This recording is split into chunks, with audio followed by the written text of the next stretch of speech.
Puji Tuhan, selamat pagi, Shalom. Puji Tuhan ya. Kita akan yaitu mendengarkan firman Allah.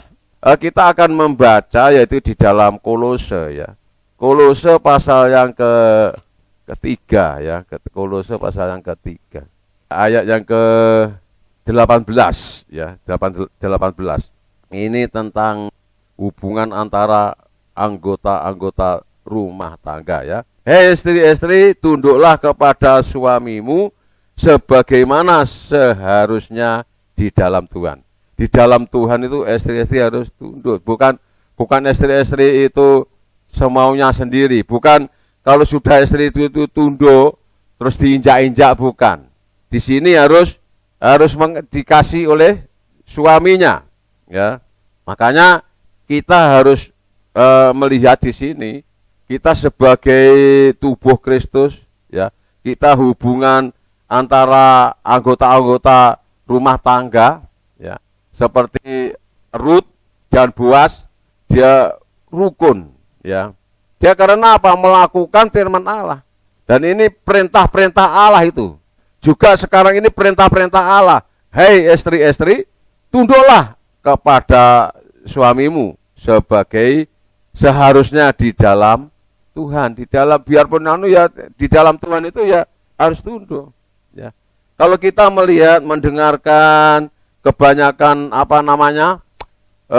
berita-berita banyak pernikahan yang tidak karu-karuan. Karena apa? Karena dia tidak mengerti firman Allah. Mari kehidupan kita yang sudah mengerti firman Allah ini kita harus melakukan.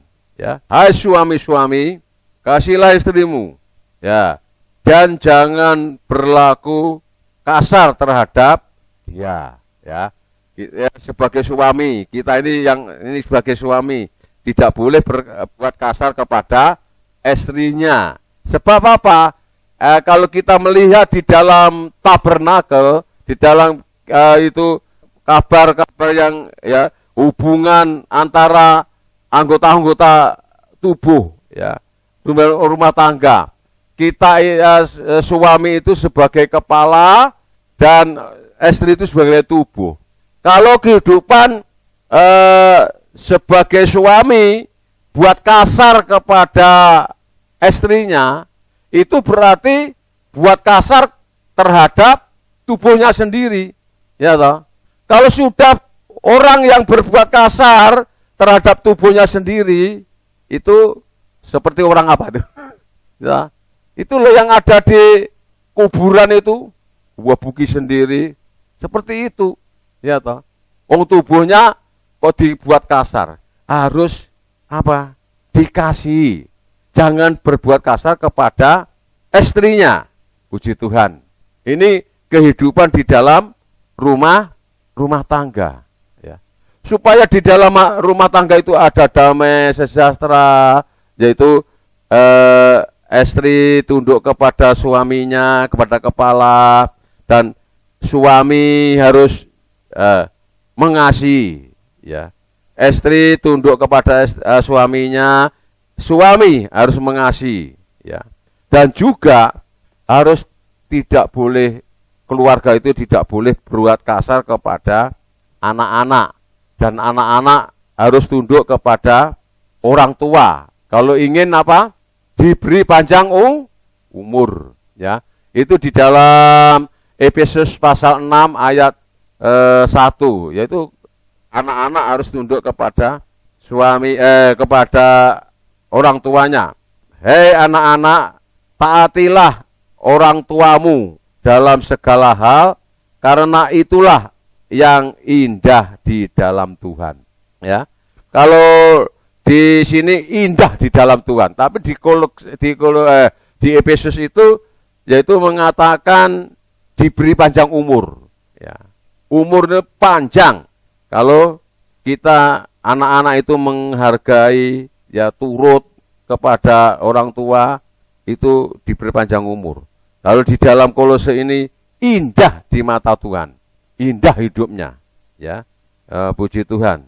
Dan juga sebagai orang tua, bapak, ibu tidak boleh kasar kepada anak, ya. Anak itu harus anak itu kita rangkul, ya. Makanya di sini dikatakan, hei bapak-bapak, janganlah sakiti hati anakmu supaya jangan tawar hatinya.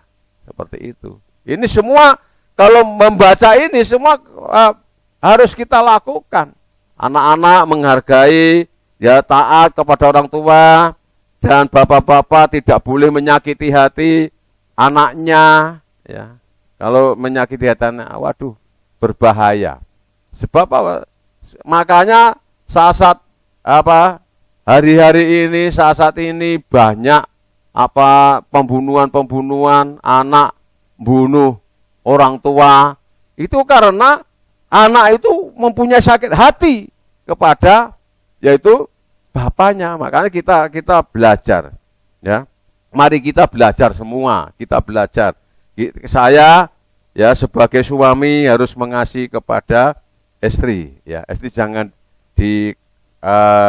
sama istri jangan keras hati, jangan keras, ya.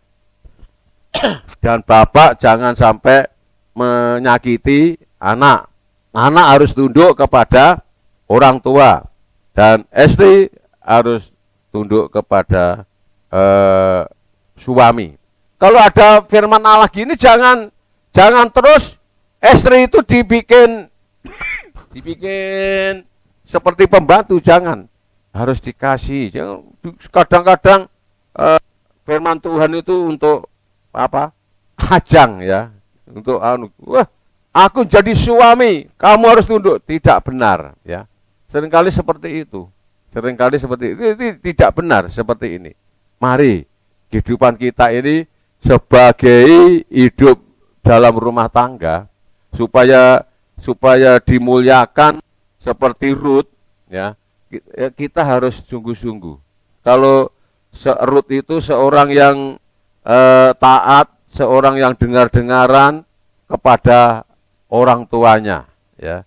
Juga dia selalu mengerti kepada orang tuanya, mengerti kepada suaminya, ya, mengerti. Dia tunduk, ya, tidak pernah membantah.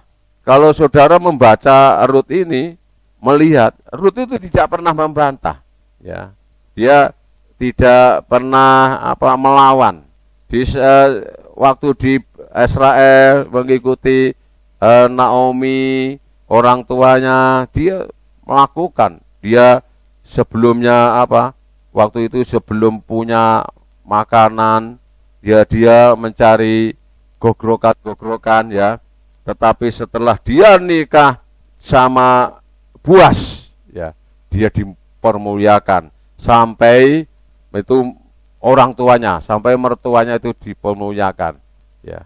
Dia sungguh-sungguh bisa menjadi contoh di negara Israel, ya. Puji Tuhan, ya. Kita tidak akan panjang lebar, ya. Mari kita datang kepada Tuhan. Haleluya. Mari kita bersama-sama, ya. Hidup kita ini masih belum sempurna. Kita bersama-sama untuk mengubah hati kita, mengubah hidup kita ini.